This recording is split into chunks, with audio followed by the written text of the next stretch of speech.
Welcome to the Whitetail Legacy Podcast. Tomorrow is opening day. This morning, didn't have a great hunt. Deer didn't move like usual. We just got set up in the middle of this bedding thicket. We've been saving this spot from the rut. It's a nice, I think it's a nice buck.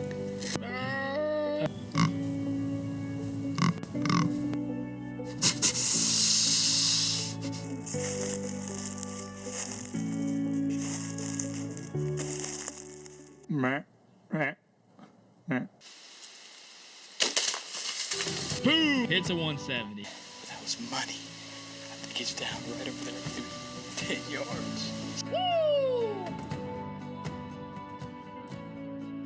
Whitetail Legacy Podcast, bringing you back to the hunt and leaving a legacy.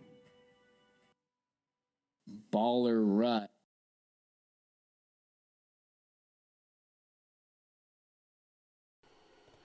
Welcome to the Whitetail Legacy Podcast, still on the air and coming at you with another legend of the woods. We got Davey Stuckey coming on. He killed an absolute Megladon. I like it. I don't mean to say giant, but he killed a Megladon to be pretty cool how he got the nickname for that deer. But he goes into a lot of tactics to how he killed this deer. Great podcast guest. I really enjoyed this episode.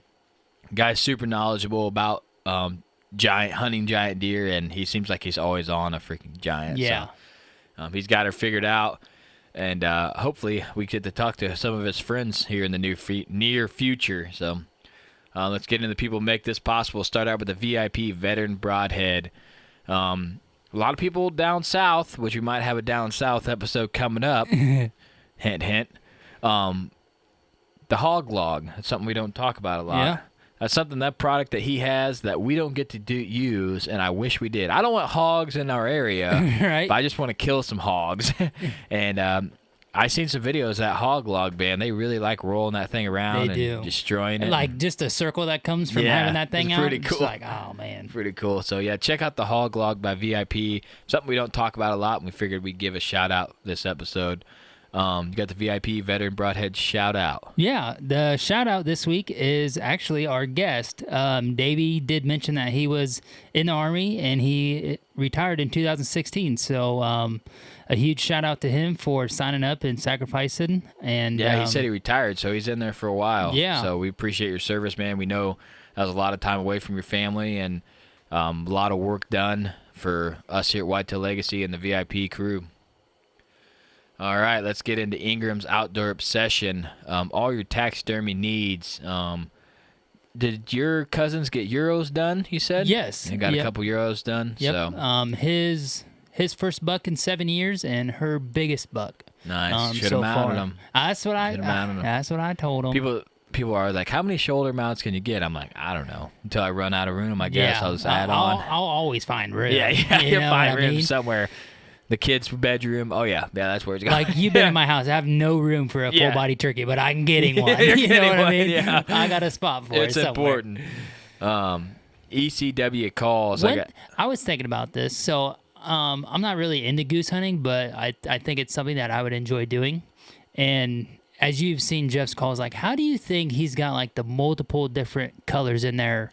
I have no idea. Because it's not paint, you know what I mean? Like, it's inlays or it's woodworking that I have no idea about. But yeah, Right? he has some absolute beautiful calls. He does. And when goose hunting, like when you go goose hunting, like when you buy a call, like that's a lifetime call. Like in my mind, like goose hunters, like once you figure out how it blows, you tune it to how you like. It's something that you're gonna keep forever. You know what I mean?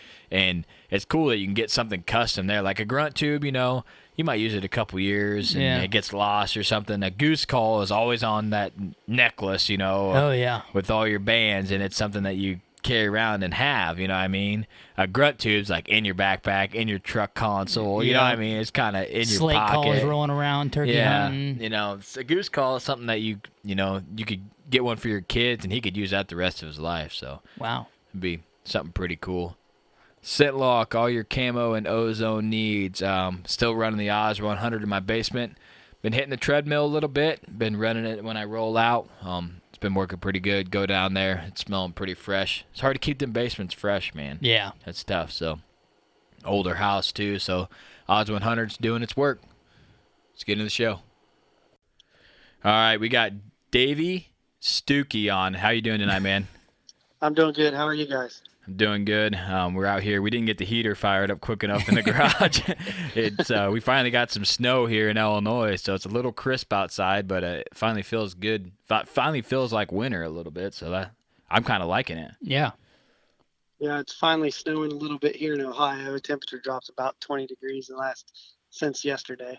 Nice, man. Well, if I had a buck down like you, I wouldn't be too worried about getting out there right I still got my son to get out there. Oh, yeah, for sure. Yeah. Yeah, I mean, we could – I know you got a ton of bucks, but we're here to talk about the absolute legendary giant that you killed. That's on Whitetail Edge now. But before we get into that, let's give the listeners just a brief story of who Davey Stuckey is. Well, I retired out of the Army in 2016, and then kind of just do nothing but hunting when I can, and I film a little bit with the Whitetail Edge guys, and have a 13-year-old and a 17-year-old and a wife. So, life does continue on outside the woods, for me.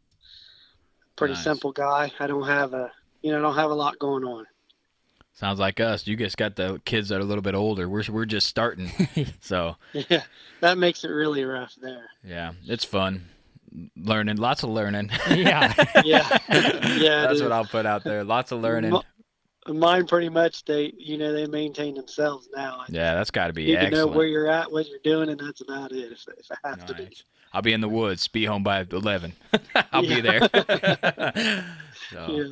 All right, well, let's get into the meat and potatoes of this show, man. You can kind of start it off however you want.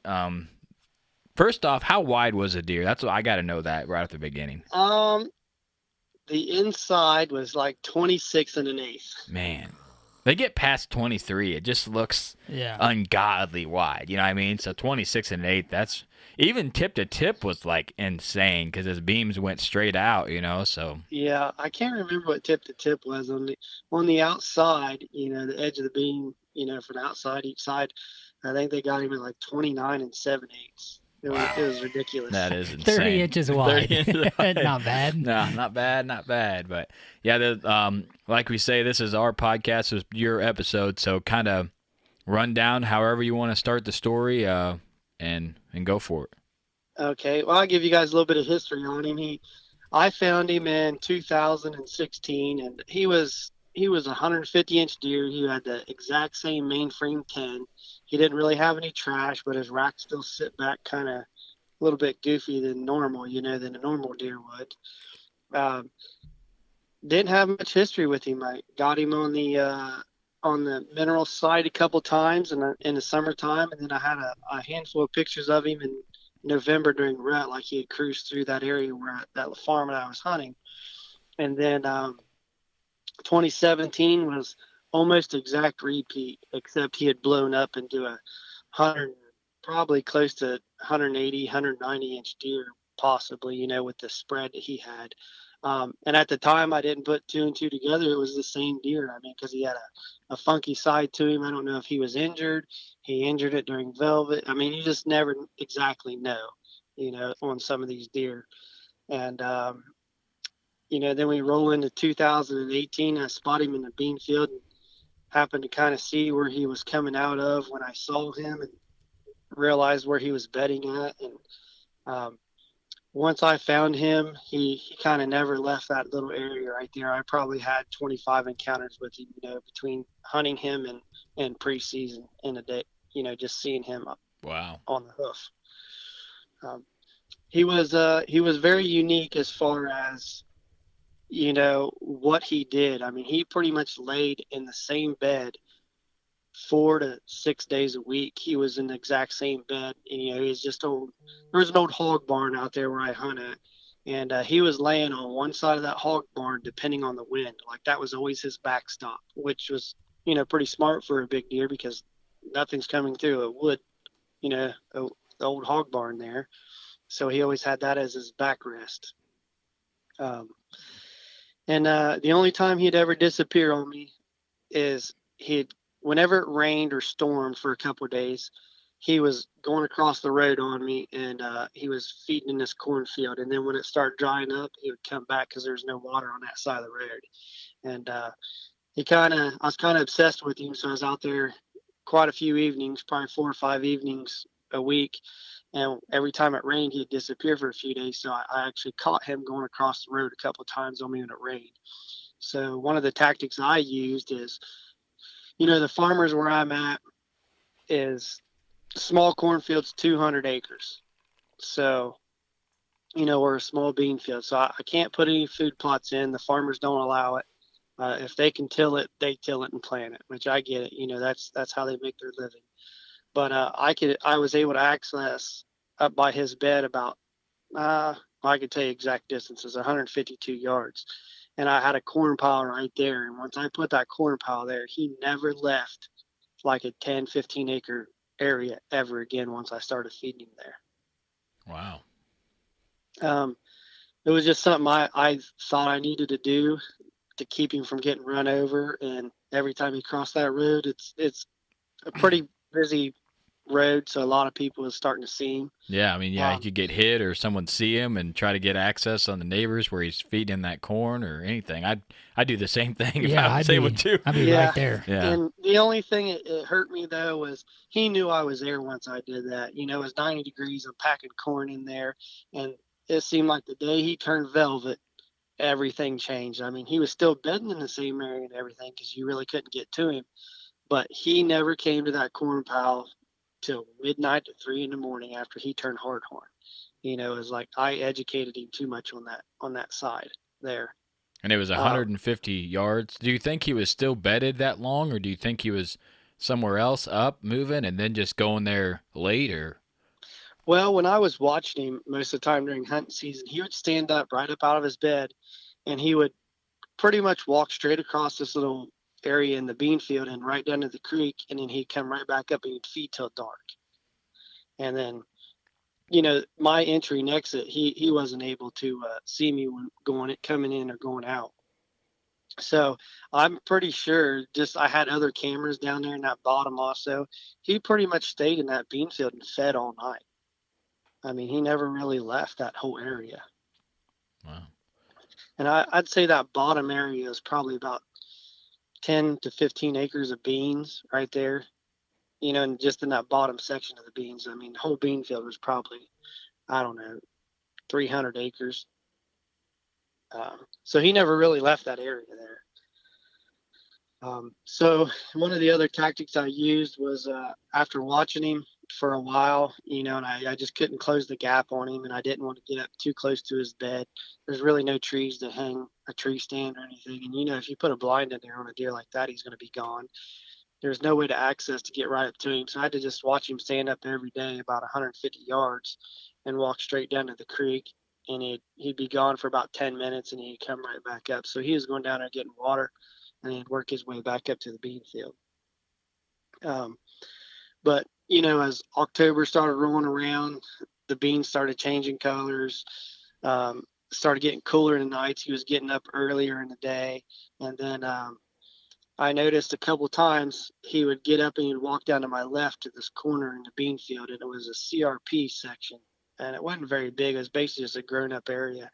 He was going down to that grown-up area. So I snuck over there one day that it was pouring down rain and storming, and I noticed a bunch of scrapes and rubs in this one little area. So I hung a camera up, and surely it was him, which I didn't really see a whole lot of other bucks in that area anyways. If a buck came in there for a day, they were gone the next day. So I'm pretty sure he was pushing them out. So I waited till it stormed again, and I ran in there and I put up a tree stand, and 7 days later I killed him out of that tree stand. And one of the other things I did, though, that I thought I kind of screwed myself, to be honest, was the farmers took the beans off on a Friday, and then I aired them on that Monday. But that Saturday, I kind of panicked, and there was no crops down there. When I walked in, I noticed he was using this one trail. Every deer was using this one trail out of that corner down there that I was talking about, in that CRP. I put about 25 pounds of corn there 2 days in a row. Both days I walked in, I dumped out corn right there.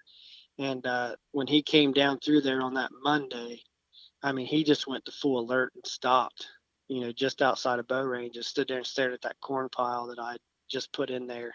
So I don't know if he was having some flashbacks from the other corn pile. I mean, you never know, because he knew I was feeding him up there, and then he seen that.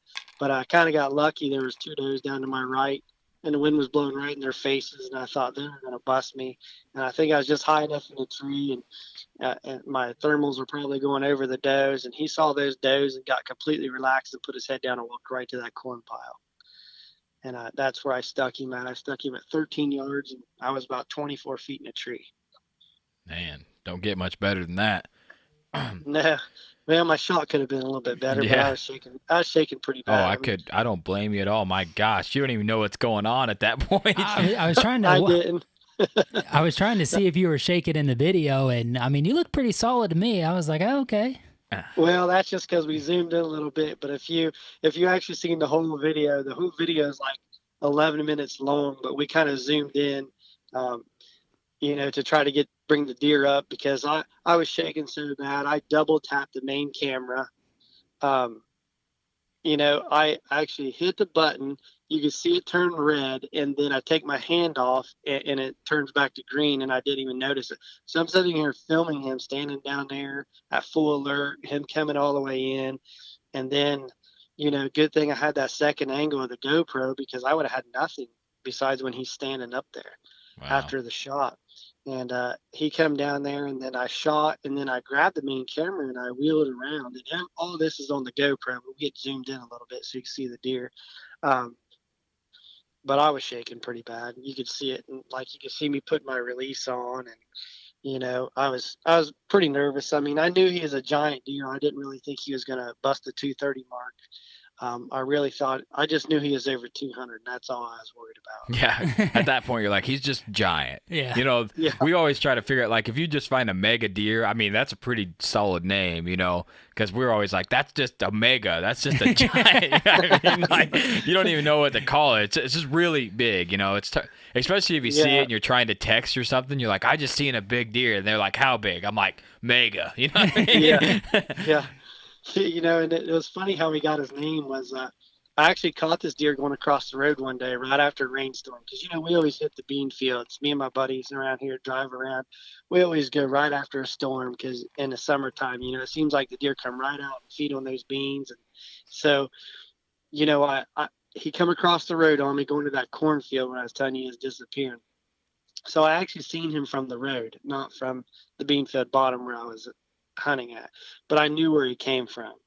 So, I put out these cameras the next day, and our family already had a vacation planned for Florida. So I put out the Spartan cell cameras, and I had them placed all around that area right there. So we fly down to, we were flying on our way to Florida, and we stopped in Atlanta and had a connecting flight. And I turned my phone on at Atlanta airport, and there he was. That was the first thing that pops up. You're like, I'm ready to go home. Yeah, I told my wife, I said, well, look at this. And she's like, and my wife doesn't really care about deer. She's like, I don't want to see that thing. I don't care about that. We're going to the beach. And I hate the beach. I hate the water. I hate the sand. I hate the sharks. I hate everything. So my son and I, we always talk about sharks. And he brought up the name Megladon right before that. So that's kind of how he got his name. I was like, well, since I'm on my way to Florida, that's cool. I'm just now getting my first pictures of him. And, that's how he came up with the name Megladon. That's pretty cool. Yeah. And then I get home, I actually came home a few days early. I mean, because I'm not a beach person. They stayed in Florida, and I flew home. And I got on my computer, and that's when I started putting everything together of exactly which deer this is. I mean, I knew it was a split main beam, but then I started going through older pictures and realized, exactly which deer this was. I mean, that's how I come up with the 3 years of history of him. So you think 3 to 4 is, or do you think, did you catch on to him with 4 to 5? I caught on to him when he was 4 years old. 4 years, okay. So yeah. So I had a 2-year-old that, what did he do? 38 inches? Is that what I? Yeah. Yeah, he did 38 inches from 2 to 3, is what I believe. So people were like, man, how do they, he might put 10 inches on and be a giant, or 20, but he might put 40 inches on. You never know. But yeah. I mean, I really think he put on 30 to 40 inches that year between 3 and 4, and then 4 to 5.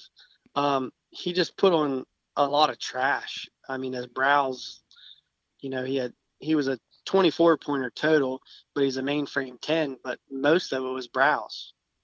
Yeah, he did have a lot of trash on the base of the brows. Yeah. How many points was he? Do you remember? I was trying to count in the picture. I was like, he was 24 total. Man. Yeah. He was kind of very unique after, you get to scoring the guys, the guys that scored him was like, he's going to make Boone Crockett as a typical also, because he went 181 as a mainframe 10.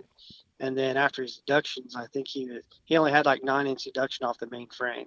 Wow. So he was still a net booner. That's pretty sweet. I was saying, that's crazy with as much trash as he had, even on the main frame. If the frame's solid, I mean, he's got to have 29, 30-inch main beams because he's so wide, you know what I mean?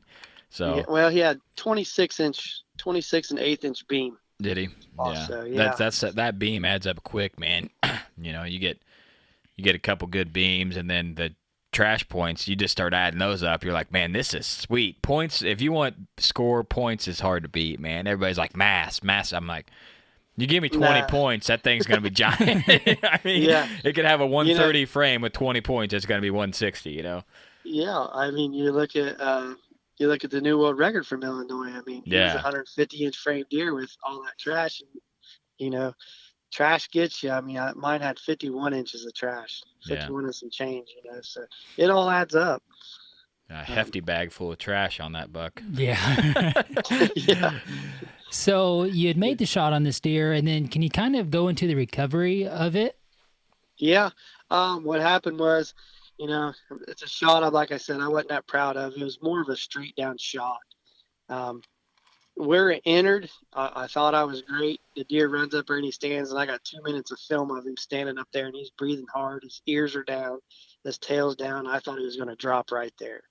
And it was just like something just woke him up. He flipped his tail straight up, and he bolted off.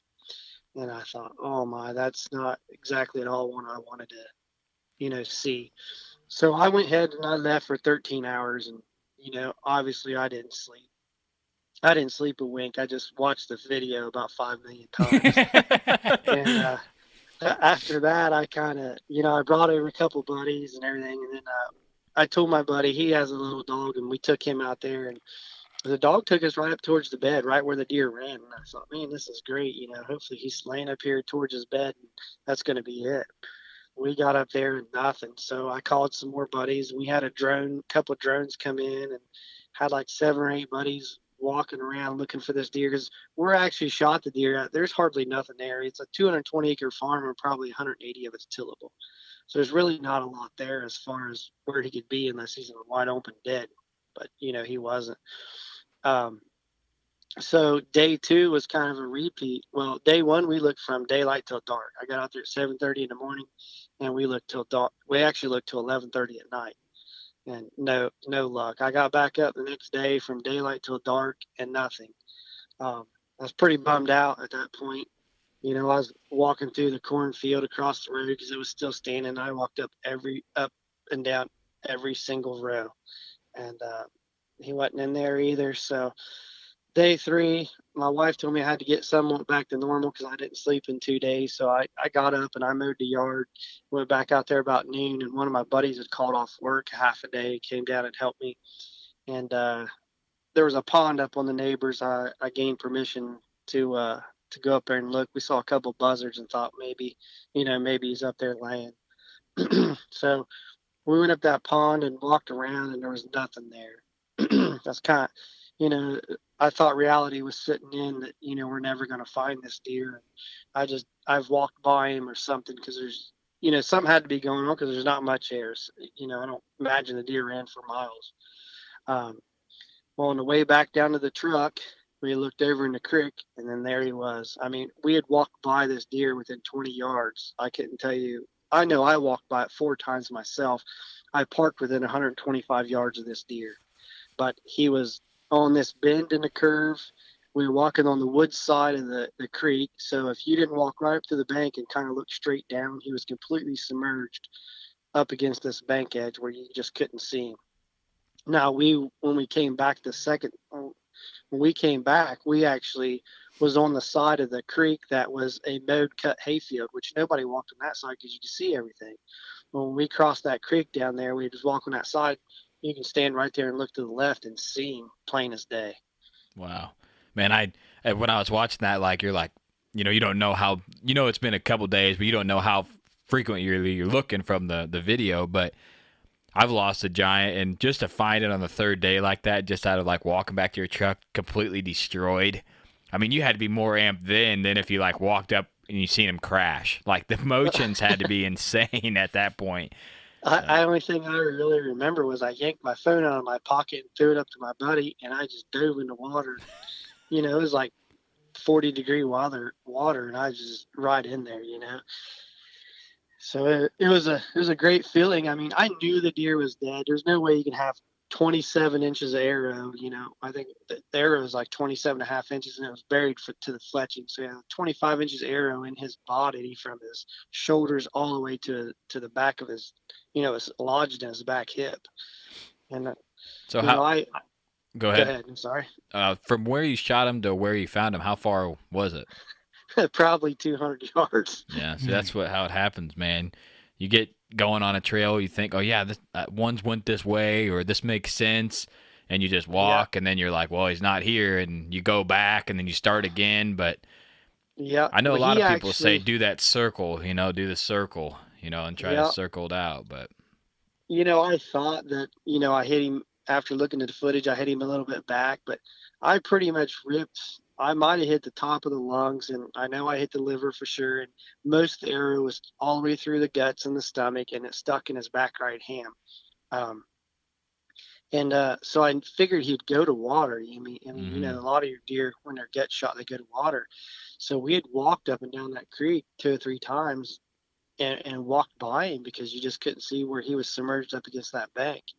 And when he left, though, he went opposite way. He went straight north, which is completely opposite the creek. The creek runs east-west. He went straight north back to his bed. But, we think that he got up in the middle of the night and kind of went to the east and then back down to the south to the water because there's no fences over there. And he probably had to walk down the neighbor's driveway. But then that way he didn't ever have to cross anything. Yeah. Well, good props to you for putting in the work, man. Walking every row of corn, that is time-consuming, stressful. But I mean, when you got that kind of a deer down and you're just trying to close the chapter, you got to do whatever you got to do to get it done, and that's what you did. Yeah. Now, I mean, if you wouldn't have went out and got permission on that neighbor's pond, thank God them buzzards were flying over there. You know what I mean? Yeah. Just for you to walk back in that direction. I mean, you could have maybe found them during shed season or something, but the closure's not as good as, a couple days after you shot him. Yeah, I mean, and where he was completely submerged, no coyotes got him, no birds got him. He was completely intact. I mean, it was great. So everything worked out on that aspect as far as, the meat. But nice. Do you think he dove right off that cliff, or do you think he was just in the creek and then just fell over right there and that was it? I mean, where he went down, there was a little bit of a path there, so I think he went right down to that path and just was right in the creek. Like, it was almost like he knew that was the deepest spot in the whole creek for about a half a mile, either way. Wow. So I think he kind of knew where that deep spot was, maybe where, the summer gets hot and dries up a little bit, these deer still are going to know where the pockets of water are. Yeah. So in my mind, that's my thought, but you never really know. Oh yeah, you can't really tell. He could have came right back down there where I shot him at and was walking down the creek, and that's where he collapsed. But did you have the shed from the year before? Did you have both sides or just his right side? Just the side that was double main beam, and I actually didn't find it. The farmer did, and what happened was that I went up to the farmer and let him know that I was going to access from the neighbors and everything, and showed him pictures of the deer that I was after. he looked over at his son and he told his son, go in the house and get that antler, and so he came back out and handed it to me, and I knew that was the exact same deer. He's got 8.5-inch bases, he's got all that trash. Yeah.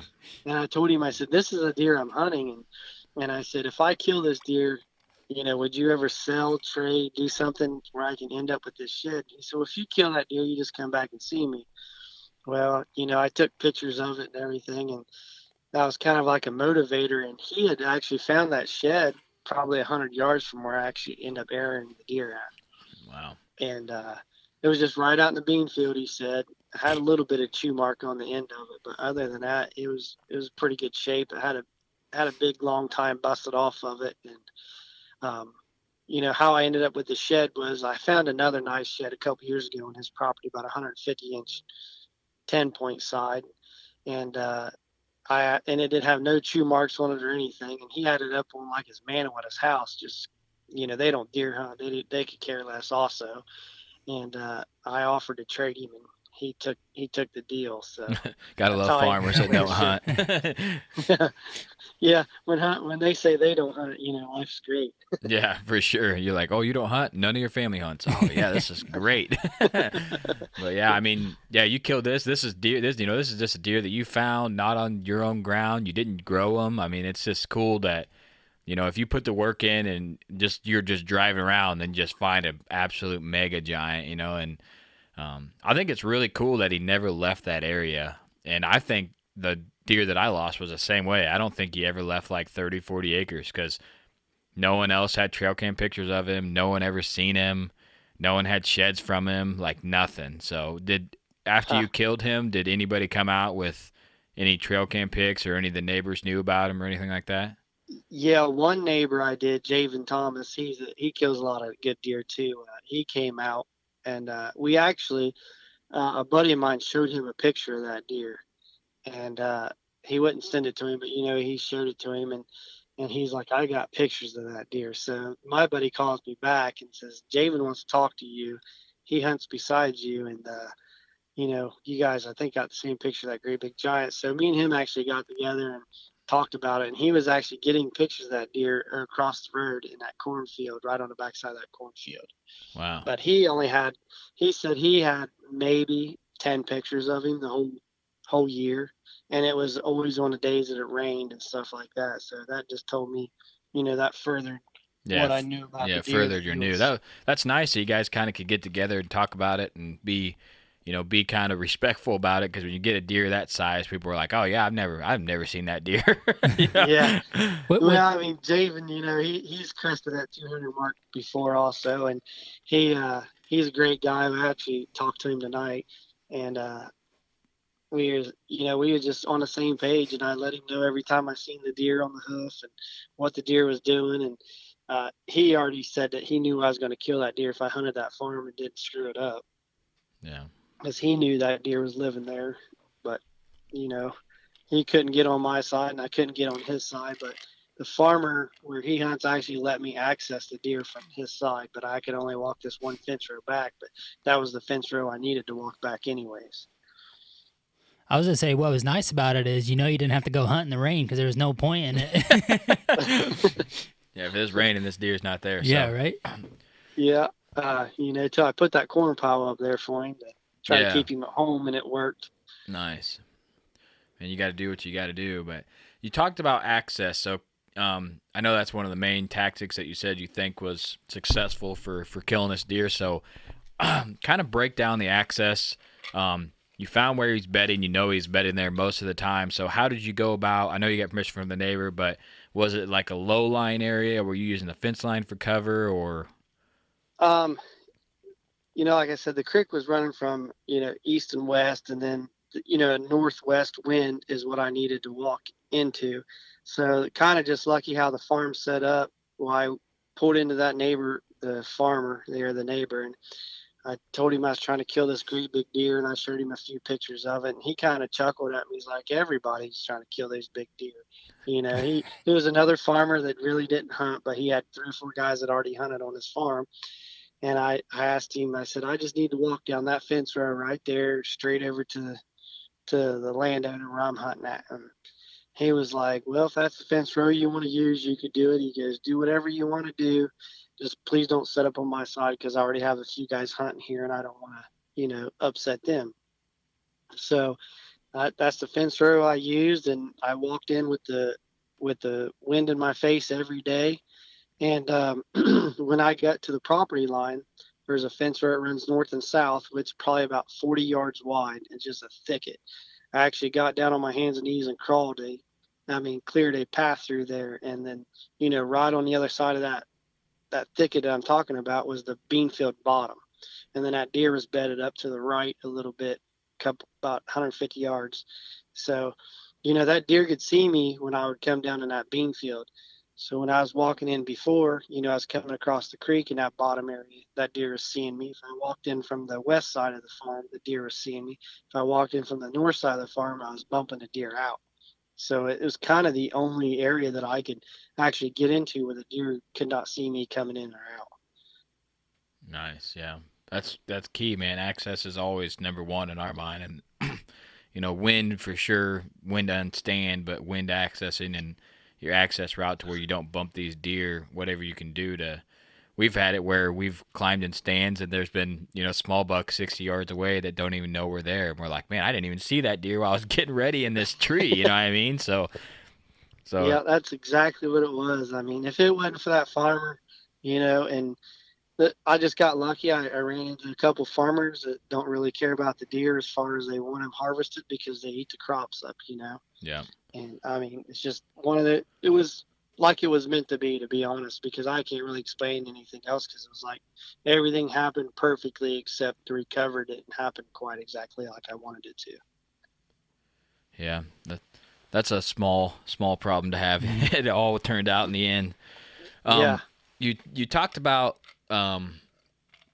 25 encounters or so, 20 encounters hunting or sights of him.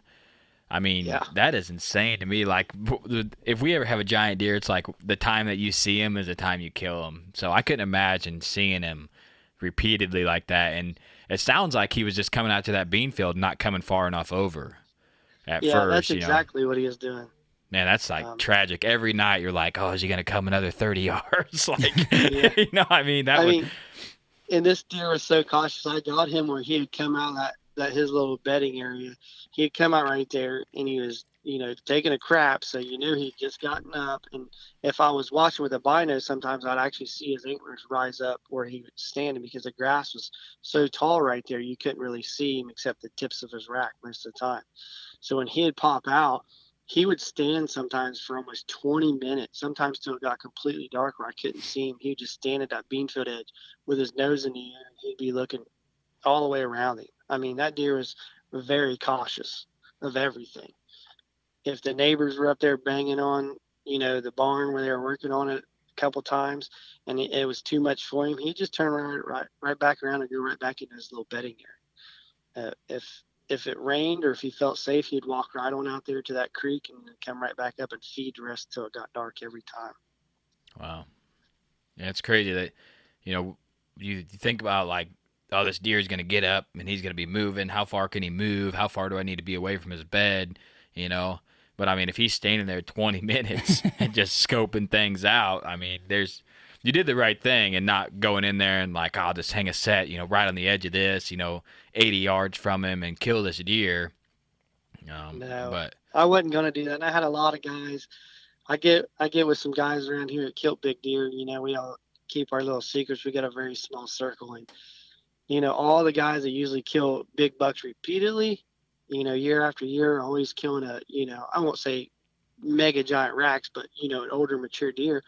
They were all like, no, just hunt the edge. You're doing the right thing. He's still there. You just got to wait for the right time of year, the right cold front or whatever. Just keep doing what you're doing. Stay on the outskirts. Make sure you're not spooking him. And, you talk to some of the other guys, like, you're not going to kill him. You're screwing up right now. You got to go right in there and sit there and he'll be there. I couldn't do it. I just knew that as long as he stayed there and I didn't bump him, I thought as long as I killed him before the rut, I have a great chance, because there was always 10, 15 does in there also in the bean field, but they always come out of the creek. So they didn't bed in the same area, but, they bedded right across the bean field from him right there, about 80, 90 yards.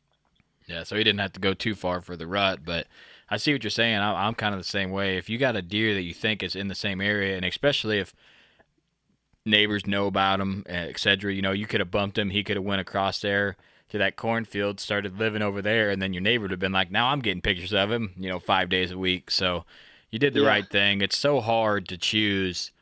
We had this problem on public ground, which seems dumb because you're like, why just bump the deer and get in there? But we knew exactly where we needed to be, but where we was sufficient to kill. And if we went in there, we were like, man, we're going to bump them right on the private. Private's super heavily, hunted. What do you do? So we just played it safe, and we got him at 50 yards, but not behind a bunch of brush and stuff. So yeah, a lot of guys don't realize that. I won't say a lot of guys, but some of these guys don't realize that, a big mature deer is only going to handle so many times of being spooked or bounced out of his bed, or, sometimes they come back, sometimes they never come back. A deer just has a personality like a person. They're all different. Yeah. I see it a lot where people are like, the first year they hunt something, even with me, it's incredible. The second year, it's pretty good. The third year, you're like, man, what the hell's going on? You know what I mean? Like, because, it hasn't been hunted for a while. You get in there, all these bucks are fresh, haven't been getting bumped in that area. And by the third year, you've pressed it too far and bumped deer. And then you learn, you're like, okay, well, I used to have, 4, 5, 6 bucks a day during the rut. And now I'm lucky to see one. I'm not doing something right. I'm bumping does and moving doe bedding and. I feel like with the amount of time that you've seen this deer, like I feel like after we get a buck on cam, 5, 10, 15 times or so, you just kind of like get to know that deer and like his personality, what he likes, if he's always kind of skittish around the camera or if he's just kind of relaxed this day. I feel like with you being able to see him, because like you can just learn so much more obviously by seeing him. Yeah. And I feel like that would have really gave you the confidence to not be aggressive after a couple times of seeing him during season, to just really hold back. And then you also got to remember, like, I know you said you wanted to shoot him before the rut, but the season is really still so long. Yeah. 3.5 months, more in some places. So you also got to think about that late season opportunity as well, because, if the beans, he could be coming back to that bean field like he always had been. Yeah, it definitely is a game changer. These cell cameras are, as far as getting live updates. But, I had 4 cell cameras in this bottom field area, and, he was mainly only on 2 of them. The other 2, random. And he was walking 30 yards behind one of them all the time to go down there to get water. I had one on that point over there, and I don't know how I wasn't able to get him on that camera. It was like he knew it was there, or maybe he saw me set that camera in there. Because when I went in there the first time, I didn't know exactly where he was bedding at. I kind of knew the area, and I didn't really realize he was on the outskirts of that area more than he was, inside that thicket. He was pretty much right on the edge of that thicket. And he kind of sat on this little knoll where he could see everything around him.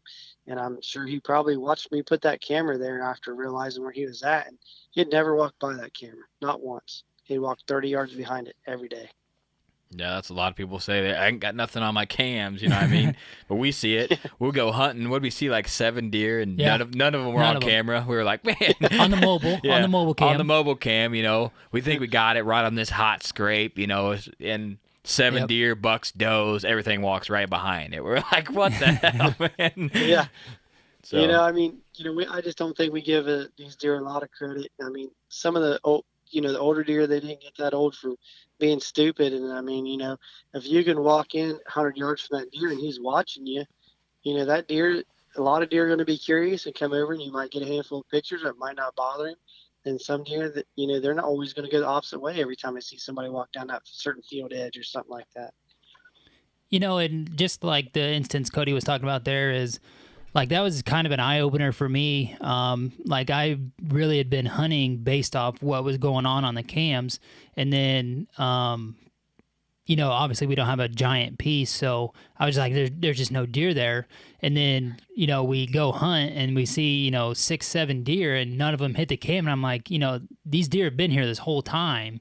It's just they're not walking where we expect them or want them to walk. So just a little tip, man. Just the cams are nice, but they don't tell you everything.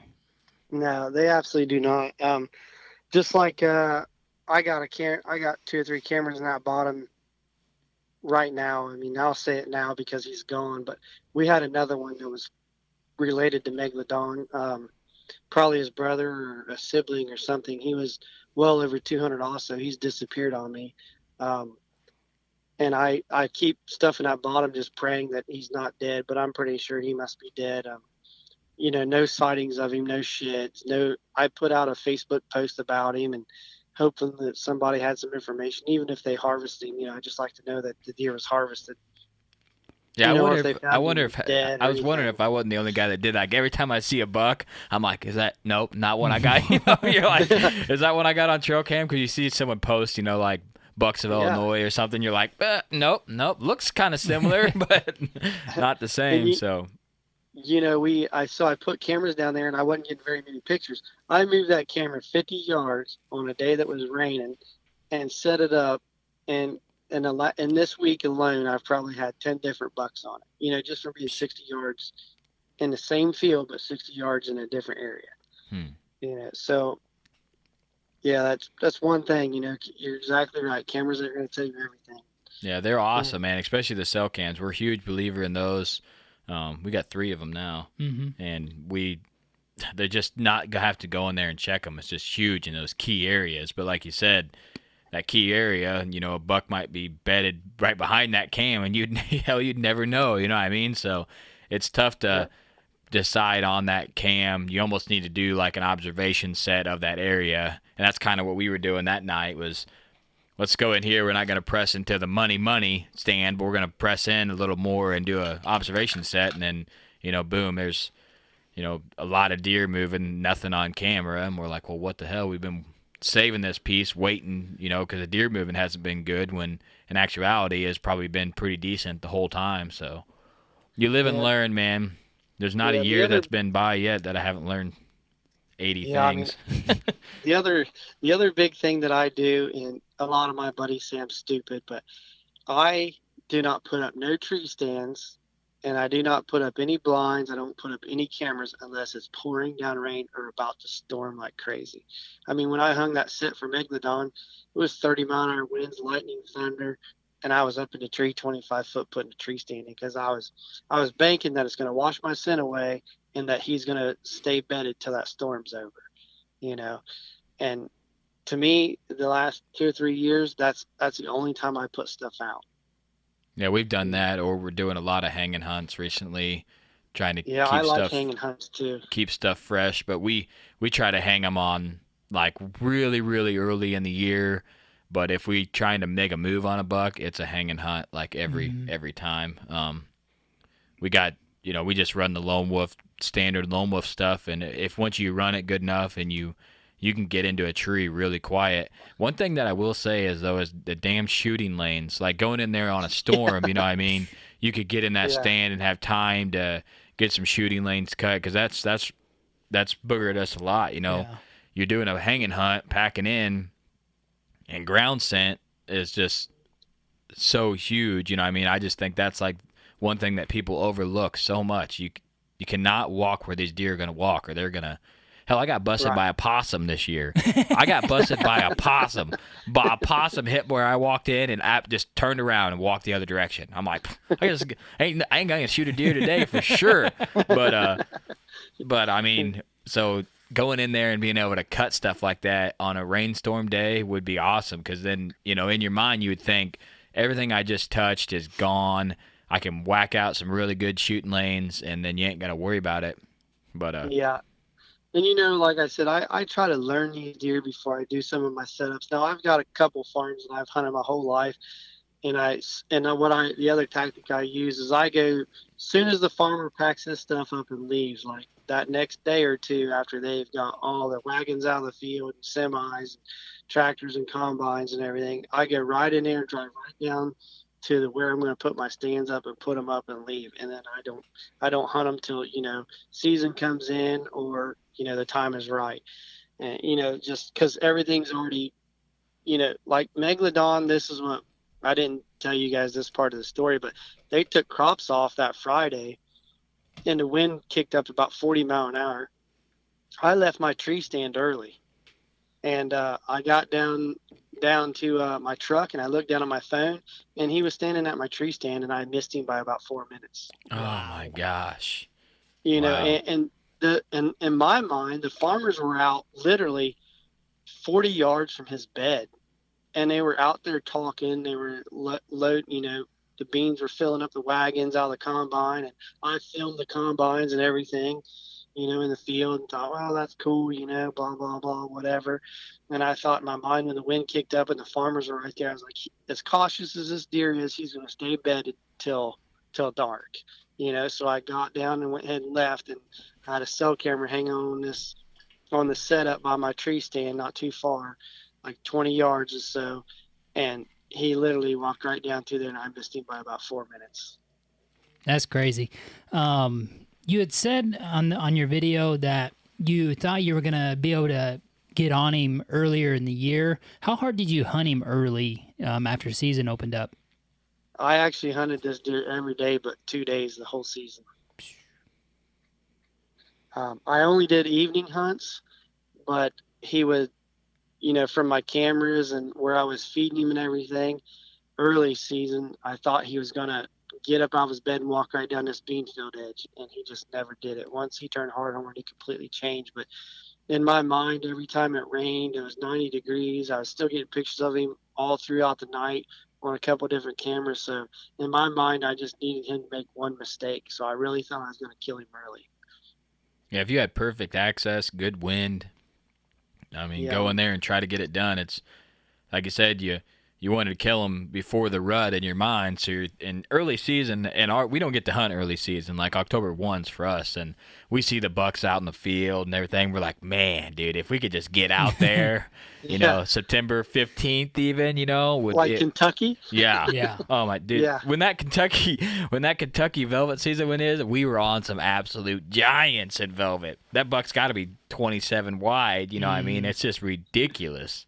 And out there just eating beans like no care in the world right before a rainstorm out there just munching down. I'm just in my truck glassing him like, man, if I was in Kentucky, I could be hunting right now. If season would come in early in Ohio like it does Kentucky, we would have killed both of those deer. Yeah. Me and my son would have killed both of them. But my son ended up taking a really good deer the year before also. Same year I took mine.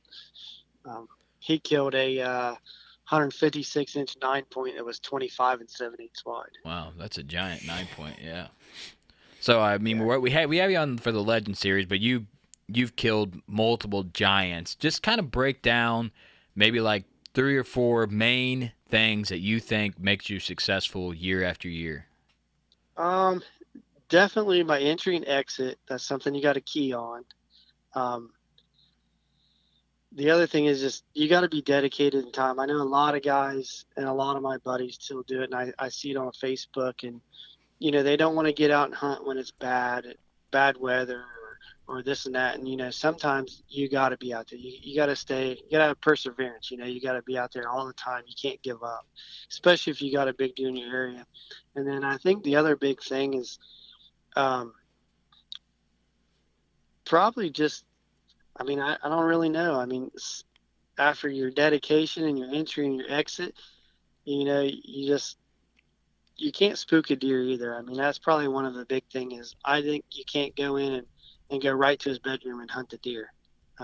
There's some instances you can, but I think if you've got a mega giant on camera, I think you need to sit back and try to watch the deer as much as possible in the summer and learn what he does. And you got to just take all that information and put it on paper and sit down and look at it one day instead of just saying, I'm going to that tree right there and hang a tree stand and go. You gotta look at the wind, and you also got to be patient. You can't hunt when it's a bad wind, and the other thing that I think helps a lot of deer, how many 9-to-5 jobs have saved a deer's life. Yeah. A ton. It seems like every Monday you go back to work, you're like, giant. Yeah. They know the There is. weekend. They know it's the weekend. They're like, weekends are for the boys. We got to stay in our beds. We got to stay in our beds. So other guys that, when it comes to that, I try to keep the pressure off the deer. I've got, mainly, I really only have 2 farms that I hunt. I had one of them since I killed my first deer off it when I was 9 years old. So I've hunted it for like 32 years. And then the other farm that I killed Megladon off, I've had it for 6 years. But, it took me the first 2 or 3 years to learn the deer movement on those farms, And so, I don't know if you learn a lot from me since I hunt the same farms with these guys that hunt public land and pick up a farm. Those are the ones you probably really got to ask the questions is what you key on. For me, I kind of know the farms. So when I see a deer on it, I kind of observe the deer and that's it for me. I kind of figure him out. But, well, this year I can't really say that. I went in the deer that I found this year, the double drop tine, saw him driving down the road. My buddy did, calls me, tells me about the deer. We try to gain permission. We got permission on the east side of this farm.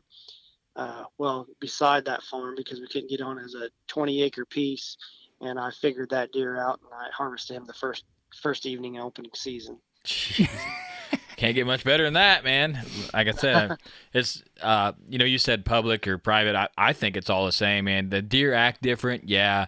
The tactics are a little different, but giant deer are giant deer, man. That's just how it is, and they're not dumb. You got to do stuff, and like you hear a lot of shows or something, or a lot of people's Facebook posts, it's this product, I couldn't have done it without this product, or I couldn't have done it without, this ground or something. But I like to ask that question because I think every time it's been dedication or time and stand or, Yeah. I mean, products are going to help guys that use them properly, just like, one of our sponsors is Spartan Cell Cameras, and I give a lot of credit to them because I didn't have to go down there and check on my camera and leave my scent everywhere. Yeah, if you would have had to check that camera, it could have been devastating, especially if you had it, Yeah. Some people hang cameras in beds. I mean, that's just insane to me. You know what I mean? Like, yeah. And I had a camera down there that died, and it had been dead for 3 weeks, but I refused to go over there because once I figured out exactly where this deer was sleeping, he could see me and everything.